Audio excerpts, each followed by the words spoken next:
Pavlo Lakiichuk, head of security programs at the Center for Global Studies Strategy XXI of Ukraine, says that no one has yet proposed a step-by-step plan for a ceasefire. He said this on the Espreso TV channel. The statements of the Americans about their plan to end the war, their plan for a truce, are not a plan. They are general phrases, nothing concrete. No one has yet proposed a phased ceasefire plan.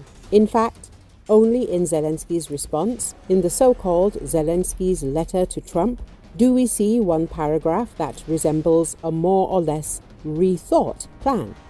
Some say it's Zelensky's plan, others say it's Macron's plan, but these points were probably agreed upon with our European partners at a meeting in London.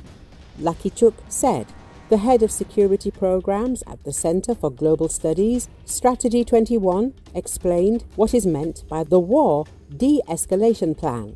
The first is the exchange of prisoners of war for all. The second is to end the war at sea. The third is to stop deep strikes on both sides and end the war in the sky. This sequence opens the door to de-escalation. And when the Americans say that there should be concessions on both sides, we are now offering concessions on both sides. The exchange of prisoners is the first step in de-escalation. If it takes place, it will be an indication of the parties' readiness for further negotiations. Even if this does not happen, what further steps can we talk about? Ending the war at sea. At the moment, we feel secure in our sea corridor, the main transportation route that connects Ukraine with the world. But on the other hand, the Russians will return their fleet from Novorossiysk to Sevastopol and again threaten to blockade the entire northwestern part of the Black Sea if hostilities resume. Deepstrike, on the one hand, will finally ease the situation for Ukrainians. The threat of constant bombardment of our cities, villages, settlements, infrastructure, etc. will disappear. On the other hand, look at the successful strikes on the Russian military's bloody oil exports. Ukrainian drone strikes on Russian oil refineries are very effective, but as soon as they stop, the Russians restore their facilities. Therefore, the logical conclusion is that in order to keep the enemy by the throat, we need to strike regularly and constantly, emphasized Lakiichuk.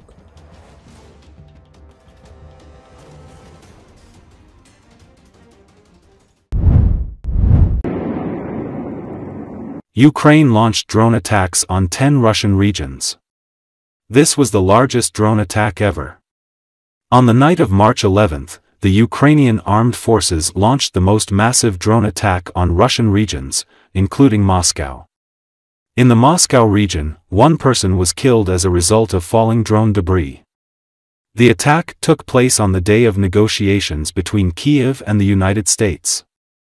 Overnight, air defense forces intercepted and destroyed 337 Ukrainian drones over Russian territory, the defense ministry reported.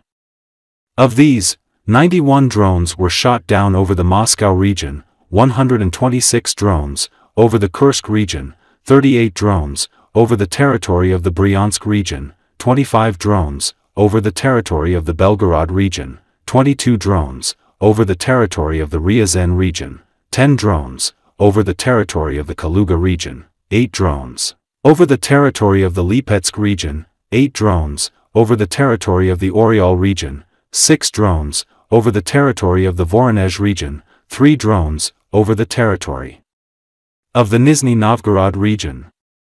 Moscow Mayor Sergei Sobyanin earlier reported that air defense systems intercepted 74 drones flying toward the capital. He called it the largest drone attack on Moscow. In the Moscow region, 1 person died and 2 were injured when a drone fell. This happened in Domodedovo in the parking lot of the Mirator distribution center. In total, 8 people were injured in the Moscow region, said Governor Andrei Vorobyov. According to Vorobyov, reports of drones came from Kolomna, Zaraysk, Serebryany Prudy, Serpukhov, Ramenskoy, Voskresensk, Lukhovitsy, Bronitsy, Domodedovo, Leninskoy, Podolsk, Elektrostol and Kotelniki. Due to the drone attack, flights have been suspended at Domodedovo, Sheremetyevo, Vnukovo, and Zhukovsky airports. Restrictions have also been introduced at Strogino Airport in Nizhny Novgorod and Tanoshna Airport in Yaroslavl.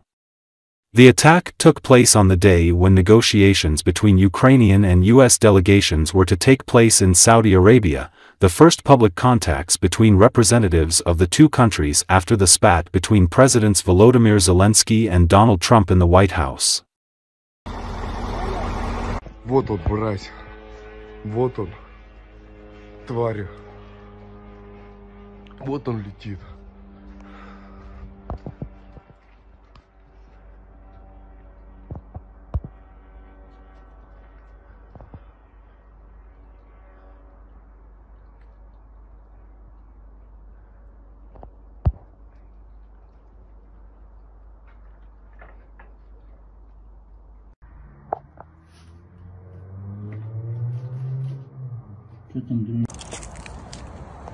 Пенопласт, крылья. Вот он, бля, упал.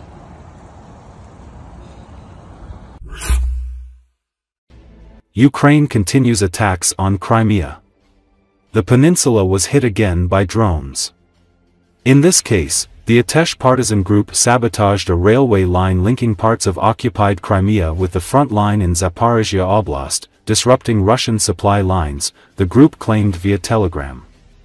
An operative burned down a relay cabinet near the village of Stolbov in occupied Crimea, Atesh said, posting undated video footage of the alleged sabotage. The operation aimed to disrupt Russian military logistics, Atesh reported. The targeted railway connected occupied Crimea with parts of occupied Zaporizhia Oblast. Russian military expert Vitaly Kiselyov said that extensive drone and missile attacks on Crimea, Donbass, Novorossiya, and other regions of Russia may indicate that the U.S. government has not stopped supplying weapons to Ukraine. The U.S. can say that they are stopping supplies, etc. This is a lie.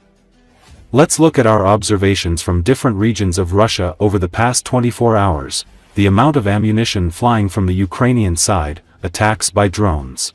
Ukrainian forces have launched about 250 UAVs into our territory. Today, the Crimean Peninsula is simply under attack by drones, both air and ground, day and night. The hypocrisy of the West is showing its true colors, he said. Kiselyov noted that restrictions on U.S. intelligence sharing with Ukraine will not affect the intensity of attacks on Russian cities. Ukrainian forces also receive intelligence from French intelligence. The United States has, just about, ended its freeze on intelligence sharing with Kiev, U.S. President Donald Trump told reporters aboard Air Force One. CIA Director John Ratcliffe announced on March 5 that the U.S. had halted intelligence sharing with Ukraine, amid the fallout of the White House argument between Trump and President Volodymyr Zelensky. The move followed Washington's decision to immediately freeze all military aid to Ukraine. According to Reuters, when asked whether the U.S. would end the suspension of intelligence sharing, Trump told reporters, "We just about have. We just about have."